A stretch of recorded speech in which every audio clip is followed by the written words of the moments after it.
राम राम सभी भाइयों को। मैं आपका कार्तिक कराना।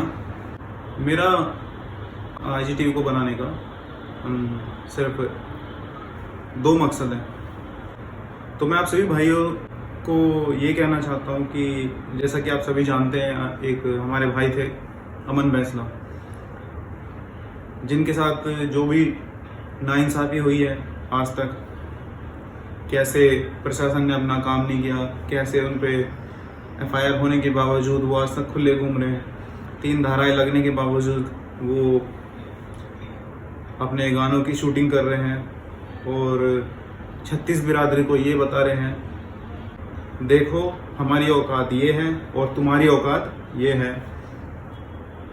तुम सारे मिलके मेरा कुछ नहीं बिगाड़ पाए और मैं आज भी खुला घूम रहा हूँ।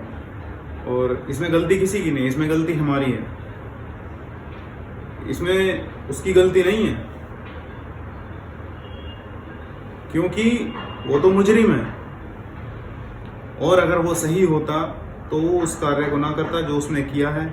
और आज भी मुजरिम होने के बावजूद वो क्या क्या पोस्ट कर रहा है, क्या क्या नहीं कर रहा, उसे ज़्यादा उसमें डिटेल में जाने की ज़रूरत नहीं है। आप सभी लोग जानते हैं, हर दिन इस केस से अपडेट आप लोगों को मिलती रहती है। कुछ मेरे भाई बंधु हैं, खुद मैं हूँ, जो इस केस से पहले दिन से जुड़े हुए हैं, फैमिली से पहले दिन से जुड़े हुए हैं और बहुत करीब से जुड़े हुए हैं। क्योंकि ये कोई पॉलिटिकल मसला था नहीं और ना ही हमने कभी इसे बनने दिया। इस केस से हम लोग पहले दिन से ही दिल से जुड़े थे और अपने भाई को इंसाफ दिलाने के लिए जुड़े थे। उसी के मद्देनज़र हमने एक प्रोटेस्ट किया था, एक धरना दिया था और जो कि बहुत सक्सेसफुल रहा। वो बात अलग है कि 2 दिन बाद उन्हें छोड़ दिया गया और आज तक वो खुले घूम रहे हैं मुजरिम, सुमित गोस्वामी, नेहा जिंदल और खत्री। फिर हम सब ने ये मिल के एक डिसीजन लिया, एक निर्णय लिया कि 29 तारीख को जो कि अमन बैंसला की ठीक वही तारीख है जिस दिन हमारे भाई अमन बैंसला ने फांसी लगाई थी, उस दिन एक धरना देंगे। और वो धरना पिछले धरने से कई मायनों में अलग होगा, जो कि किसी झूठ पर, जो कि प्रशासन द्वारा किसी भी दिलासे से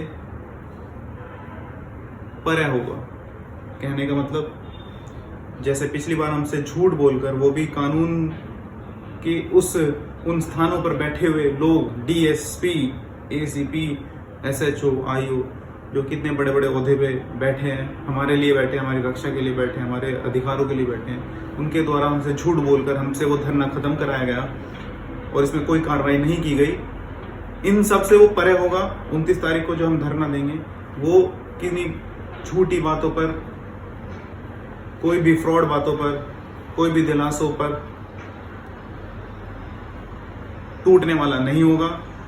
और हम उस धरने से तभी उठेंगे, फिर चाहे हमें 1 महीना बैठना हो, चाहे 2 महीने बैठना हो, जब हमारे पास पूरे प्रूफ होंगे, उनकी तुरंत गिरफ्तारी होगी, हम अपनी आंखों से देखेंगे कि वो गिरफ्तार हैं और हमारा केस क्राइम ब्रांच को सौंप दिया गया है। क्योंकि दिल्ली पुलिस पर, दिल्ली प्रशासन पर हमें कोई भरोसा नहीं है।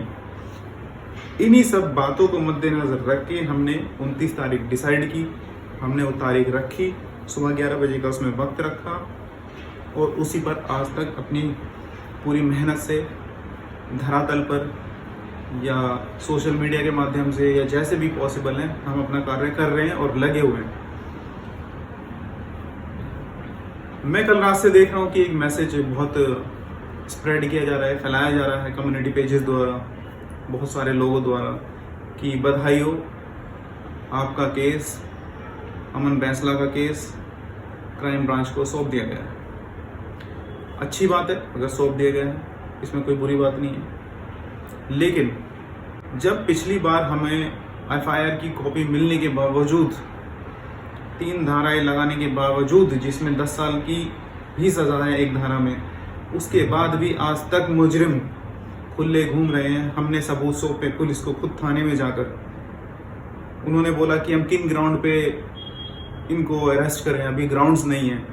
तो इस बात को भी 20 दिन से ऊपर होने वाला है जब हम पुलिस के पास गए, खुद सबूत लेके गए और आज तक उन्हें ये ग्राउंड नहीं मिल पाया कि किस ग्राउंड पे उनको अरेस्ट करें, जबकि सारे सबूत और सारे प्रूफ सिर्फ पुलिस के पास ही नहीं पूरी दुनिया में खुले हैं, सब देख सकते हैं। सिर्फ पुलिस को ये नज़र नहीं आ रहा है कि इसमें गलती नेहा जिंदल, सुमित गोस्वामी और खत्री की है, जबकि पूरी दुनिया को पता है। पूरी दुनिया को एक अनपढ़ एक छोटा बच्चा भी उस वीडियो को देख के कह देगा कि इसके कातिल नेहा जिंदल, सुमित गोस्वामी और खत्री हैं, पर पुलिस को आज तक ये चीज़ दिखाई नहीं दी। किस बेसिस पे हम मान लें अगर ये केस जो कि इतना बड़ा आप समझते हैं कि ये क्राइम ब्रांच में ट्रांसफ़र हो गया है, क्राइम ब्रांच में चला गया है, तो भी मुजरिम बाहर कैसे घूम रहे हैं?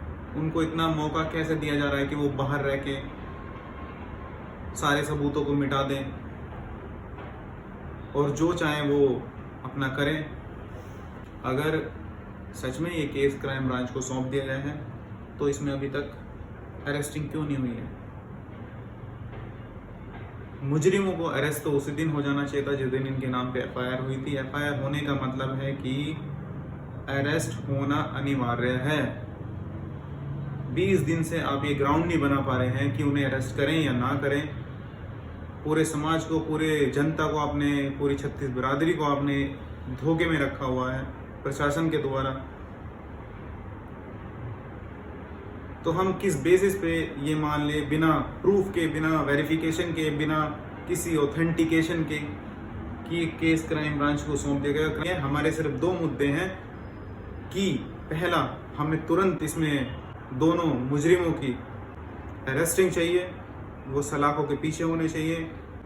दूसरा, ये केस क्राइम ब्रांच को सौंपने के बाद उसका वेरिफिकेशन करके उसका प्रूफ हमें सौंपा जाए। तीसरा, ये धरना तभी समाप्त हो सकता है अगर 29 तारीख से पहले उन दोनों को गिरफ्तार करके सलाखों के पीछे, और तीसरा खत्री को सलाखों के पीछे ये पुलिस प्रशासन भेजने का काम करेगी, हमारी सरकार भेजने का काम करेगी। अगर ये सरकार और ये पुलिस प्रशासन हमारी ये मांगे मान लेता है तो 29 तारीख से पहले हम ये धरना ख़त्म करेंगे, नहीं तो ये धरना किसी भी कीमत पर होकर रहेगा। फिर चाहे उसके लिए हमें वहाँ 1 महीना बैठना पड़े, 2 महीना बैठना पड़े, पर ये आंदोलन बहुत बड़े लेवल पे होने जा रहा है। तो मेरा सभी भाइयों से हाथ जोड़ के यही निवेदन है कि किन्हीं भी अफवाहों में ना आए और अपने आप को झूठी तसल्ली या किसी के द्वारा झूठी तसल्ली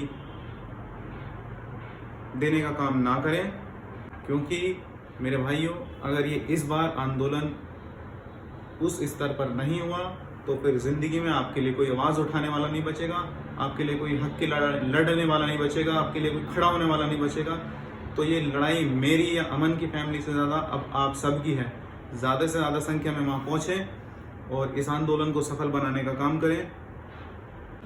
इसमें हमें सफलता तभी मिलेगी जब आप सब लोग हमारे साथ कंधे से कंधा मिला के अमन भाई के लिए 29 तारीख को DND फ्लाईवे पे सुबह 11 बजे हमारे साथ वहाँ मौजूद रहेंगे, हमें मजबूती देने का काम करेंगे।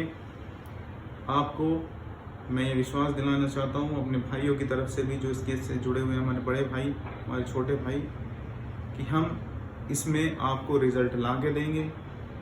हम आपसे वादा करते हैं कि इसमें इस केस का परिणाम ज़रूर आएगा, अवश्य आएगा, बशर्ते आप हमारे साथ खड़े रहें।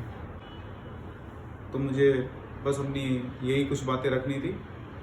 तो किन्हीं भी अफवाहों पर ध्यान ना दें और 29 तारीख को ज़्यादा से ज़्यादा संख्या में पहुँचे। जय हिंद, जय भारत।